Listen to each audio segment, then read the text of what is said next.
I want you to take a look at these two YouTube videos that were uploaded on a channel about university life. One video hit 10,000 views in its first week, while the other only hit 500 views. Now, which one do you think had the better viewer conversion metric? Most people would assume it's the video with the 10,000 views, but surprisingly, it was the second video with far fewer views that converted more clients. So why do we think like this? Well, it's because of something called outcome bias. Outcome bias is when we judge the quality of a decision or strategy based on results, like view count, instead of focusing on factors that truly drive success. In this case, the second video succeeded because it addressed a very specific issue, the university application process, solving a clear pain point for the audience. And just to let you know, I was the one that uploaded these two videos on my old YouTube channel, so I'm pretty sure I know what I'm talking about here. But anyways, this is just one of the many biases that can affect how we approach YouTube growth. So in this video, I'll be explaining all the major types of biases you have to be aware of when it comes to growing your YouTube channel. Other than outcome bias, this is one of the most important biases to recognize because it skews your perception of what results really look like, this being vanity metric bias. Many creators on this platform chase views and subscribers, assuming these numbers reflect success. But for coaches and agency owners trying to scale with video content, these metrics don't directly translate to client acquisition revenue. Instead of focusing on these surface level numbers, shift your attention to behavioral metrics like click-through rates, engagement, and viewer conversion. These metrics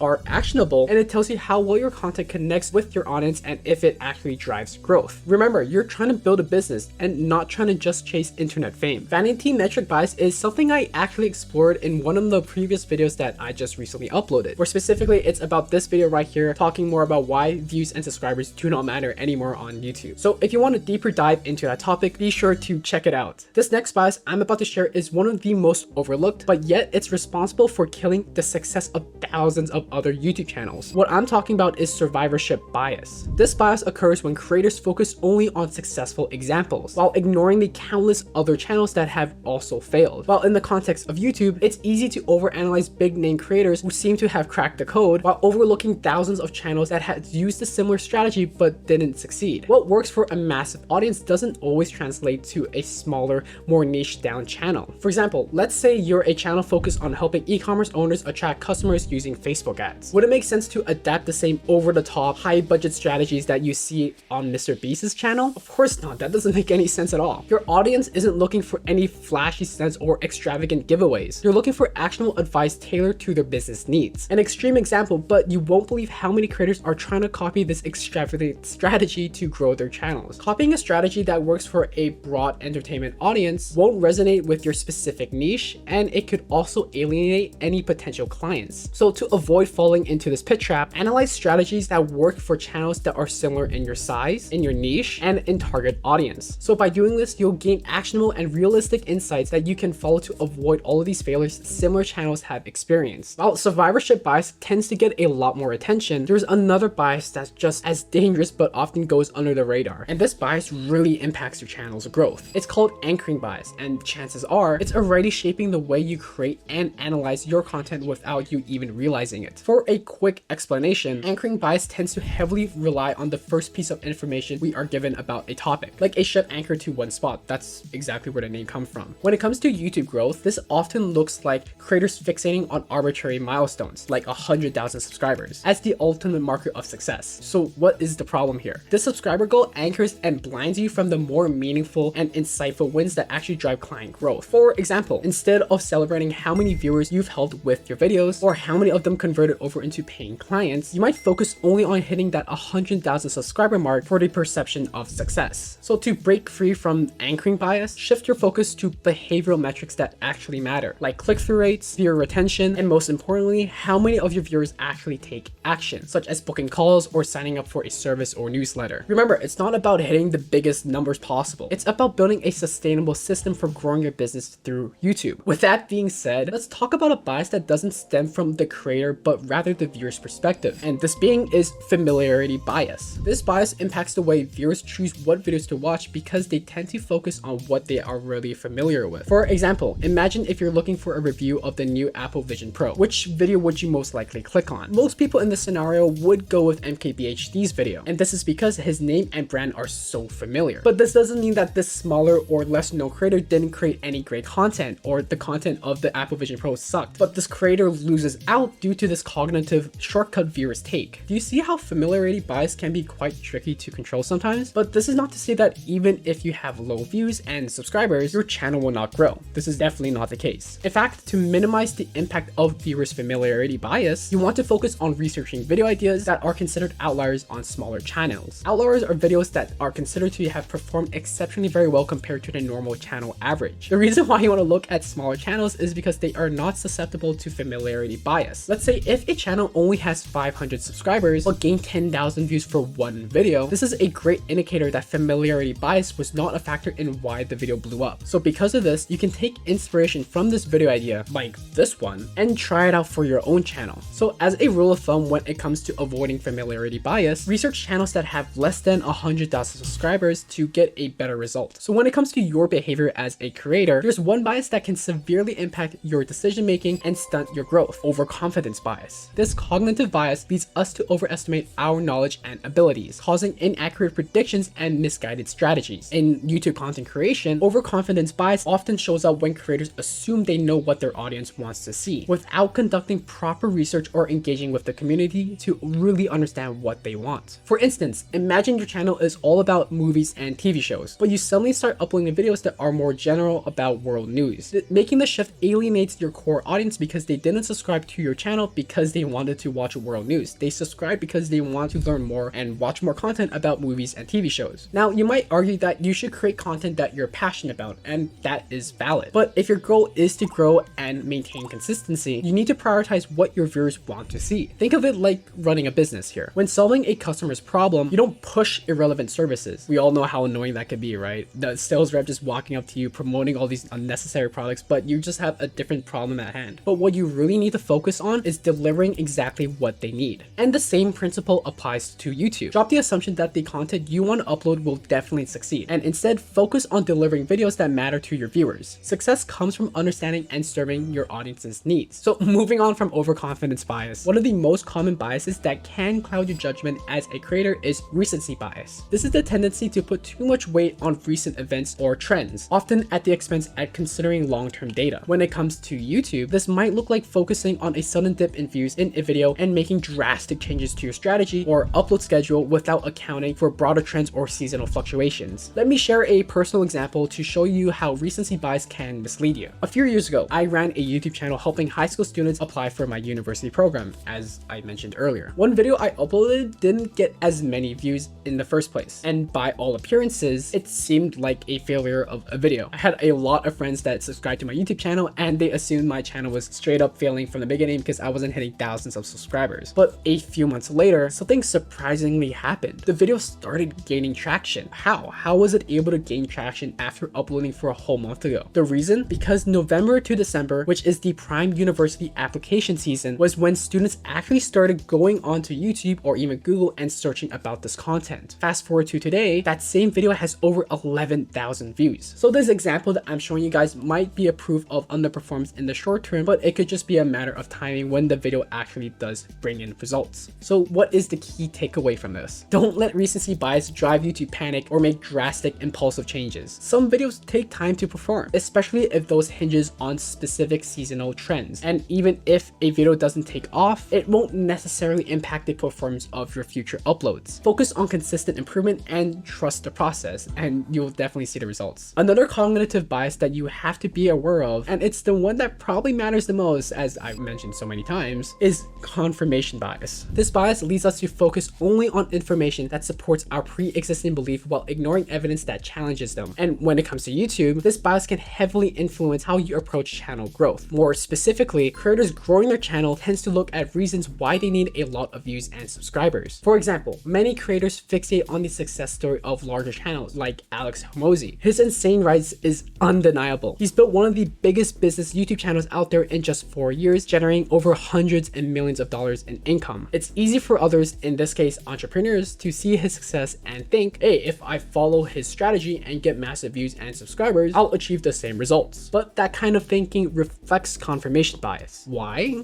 You might ask? Because it overlooks smaller channels that don't have millions of views or subscribers but are still generating the same results. For instance, let's look at another example, Boyan. He creates content that is specifically catered to e-commerce owners and Shopify owners that want to grow an amazing email marketing strategy. While While he only has 20,000 subscribers and only generates 1,000 views for each of his videos, Boyan is closing $200,000 every single month. How is this even possible? Well, it's not about chasing big numbers. It's about deeply understanding what your audience needs and delivering value-driven content that solves their problems. Boyan's approach proves that you don't need massive views to drive meaningful results. But this is something many creators often overlook because they fixate on examples like Alex Hormozi, even though Alex Hormozi is one of the better channels out there. Not to say that Alex Hormozi is a terrible creator, he's actually one of my inspirations, but we shouldn't fixate our judgment on his performance. The key takeaway: don't let confirmation bias limit your perspective. Look beyond high-profile case studies and explore strategies that align with your niche, your audience, and your goal. Sometimes the most impactful lessons come from channels that fly under the radar. And there you have it, some of the most critical biases to watch out for when growing your YouTube channel. While there are so many other cognitive biases out there, these are some of the most impactful ones that can shape how you grow your channel. If your goal is to transform your small channel into a successful business venture, I highly recommend you to check out this video where I rank the best monetization methods for a small channel. In it, I dive into strategies that are proven to generate income even for channels with a really small audience. By the end, you'll have a clearer understanding on how channels like Boyan's are able to generate hundreds of thousands of dollars each month without needing millions of views or subscribers. But other than that, why don't you take everything I just said in this video and go kill it on YouTube?